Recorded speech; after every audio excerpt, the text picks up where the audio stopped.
باشمهندس، انا هستفيد ايه من حضور الكورس معاك؟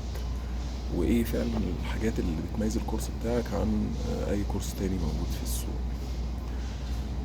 الحقيقة ان ده يعني سؤال مهم جدا. بيجيلي من وقت للتاني، وانا بقى قلت يعني هستغل الفرصة اللي انا شفته دلوقتي. تمام، ممكن يكون عندي دقيقتين تلاتة كده اقدر اجاوب عليه. طيب، مبدئيا كده الكورس مانجمنت عموما هو مدارس مختلفة. تمام. فمش كل حد هيديك نفس اللي التاني هيديها لك، فكويس جدا انك انت تاخد كورس واتنين وتلاتة، مش كورس واتنين بس. لا يعني لو تقدر وعندك القدرة المادية انك انت تاخد كل الكورسات اللي في السوق، انت المستفيد في النهاية. تمام. مفيش حد هيستفيد قدك لما تاخد خبرة المدرسة دي وخبرة المدرسة دي وخبرة المدرسة دي. انت المستفيد رقم واحد في الموضوع ده. تمام. فلو عندك القدرة المادية انك انت تعمل كده، ما تتعطلش ولا تتأخر. ده رقم واحد. طيب، السؤال بقى بتاعنا، ايه اللي ممكن يكون مميز في الكورس عندنا؟ تمام. طبعا زي ما قلت في البداية، مش محتاج اعيد الكلام ولا محتاج ان انا احط حواشي على الكلام. الناس كلها هتفيدك، سواء انا او غيري. ولكن اقول لك يعني انا اتكلم عن نفسي، انا اقدر افيدك في ايه. لو بصيت كده فوق على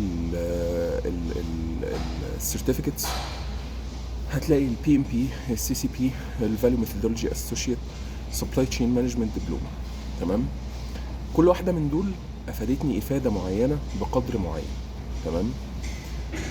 حضرتك بقى هتاخد العصاره بتاعت الكلام ده. يعني كل واحده من دول، كل واحده من الشهادات دي شهادات كبيره جدا وكلنا عارفينها.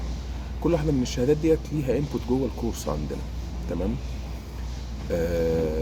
اي حاجه انا اتعلمتها في الشهادات دي انا بديها لك. تمام. ده كده بالنسبه ايه لرقم واحد، موضوع النوليدج، العلم، الثيوريتيكال نوليدج او العلم النظري اللي بيدرس في الكورس. طيب، النقطة التانية بقى الخبرة العملية. تمام. بنسبة كبيرة أو بقدر كبير جدا من الكورسات الموجودة في السوق، هو يعني يا إما أنا شغال على سيرتيفيكتس، تمام، فبديك النولج بتاعت السيرتيفيكت، وهي بتبقى ثيوريتيكال، دراي ثيوريتيكال، مش مربوطة قوي بحاجة ليها علاقة بالسكيلز اللي بتشتغل معانا في المشاريع. او ان انا بديك البراكتيكال، براكتيكال يعني نت براكتيكال بس. الخبرة اللي انا عملتها، او الشغل اللي انا اشتغلته وتعلمته وبعمله كل يوم، انا عامل كومباينيشن ما بين الاثنين، او احنا في بي ام ايه عاملين كومباينيشن ما بين الاثنين دول، ان احنا خالطين دي بدي. دايما السكيلز بتعتمد على النولج، والنولج بتخدم على السكيلز. فدول زي بالظبط جناحين الطاير كده. تمام. حضرتك الراس كبني ادم، جناح نولج، والجناح التاني السكيلز. فحضرتك انت الراس، من غير جناحات مش هتعرف تطير، انت عايش بس. تمام. فلازم الجناح تطير بيه، ولازم الجناح التاني برضو يعني لازم الاتنين يطيروا مع بعض.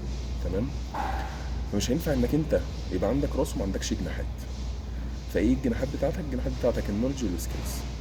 فانت حضرتك بتاخد النولج بتاعت الشهادات دي كلها. تمام. وبتاخد معاها السكيلز من مدارس مختلفة. حضرتك برضو تقدر تبص على الصفحة نفسها وتبص على الاكسبيرينس نفسها، هتشوف كام مدرسة من اكبر المدارس في مصر والشرق الاوسط حتى. حبيت بس اجاوب على السؤال ده، ما ضيعش الفرصة ان انا اجاوبه. معلش ممكن المكان ما يكونش مناسب، بس يعني ما حبيتش ان الفرصة دي تضيع على الناس. شكرا ليكم، واشوفكم في فيديو جديد.